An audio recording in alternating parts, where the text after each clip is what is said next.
वक्फ board का लगभग 2 लाख करोड़ रुपए से ज़्यादा की ज़मीन है। प्रति वर्ष वक्फ बोर्ड की कमाई कम से कम 12,000 करोड़ रुपया होनी चाहिए। ये 2006 में सच्चर कमेटी की रिपोर्ट में कहा गया। और सच्चर कमेटी को नियुक्त किसने किया? कांग्रेस ने किया।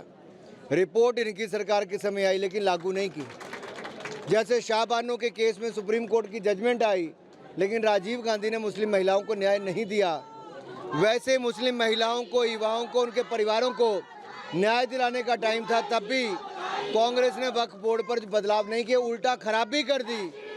ये कह दिया कि किसी भी ज़मीन को वक्फ कह देगा कि उसकी ज़मीन है, तो वक्फ को ये कहना नहीं, ये नहीं देने पड़ेंगे पेपर्स। जिसकी ज़मीन को कह दिया उसको बताना पड़ेगा कि उसकी ज़मीन कैसे है। ये अन्याय था, उसका सुधार हमने किया है। और अब जो वक्फ बोर्ड की ज़मीनों से कमाई होगी उससे मुस्लिम महिलाओं को, अबलाओं को, बच्चों को, इन सबके जीवन में सुधार आएगा। आप देखिए, वक्फ की ज़मीनों पर ना स्कूल है, ना कॉलेज हैं, ना बाकी अफसर वहाँ से मिलते हैं, ना ही कोई कमाई के साधन हैं।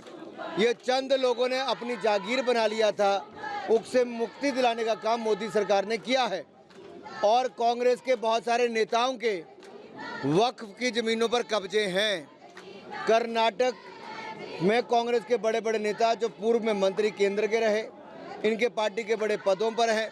राज्यों में मंत्री से विधायक सिटिंग है, उनके वक्फ की ज़मीनों पर कब्जे हैं, धांधलियाँ की हैं। यहाँ तक कि वक्फ की ज़मीन इन्होंने 5 स्टार होटल को 10,000 रुपये में दे दी। 10-12 हज़ार रुपये में क्या 5 स्टार को ज़मीन देनी चाहिए थी? ये सारी बातें सवाल खड़े कर देगी। इसमें बड़े घोटाले थे, धांधलियाँ थी। अब इनके चेहरे बेनकाब हुए हैं तो कांग्रेस तिल मिला रहे हैं।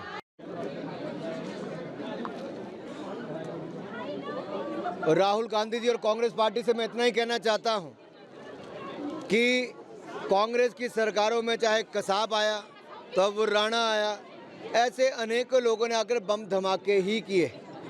हिंदुस्तान में एक नहीं अनेकों बम धमाके कांग्रेस की सरकार के समय हुए।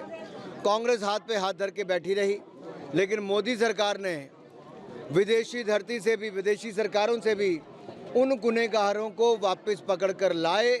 अब हमारे हिंदुस्तान के कोर्ट उनको सज़ा सुनाएंगे और ऐसे लोग जिनको फांसी मिलनी चाहिए उनको फांसी के तख्ते तक पहुंचाएंगे।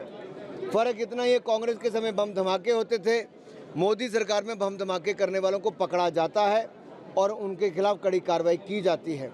कांग्रेस हाथ पे हाथ धर के बैठी थी, हमने हाथ लंबे करके विदेशों से उनको खींच कर लाए।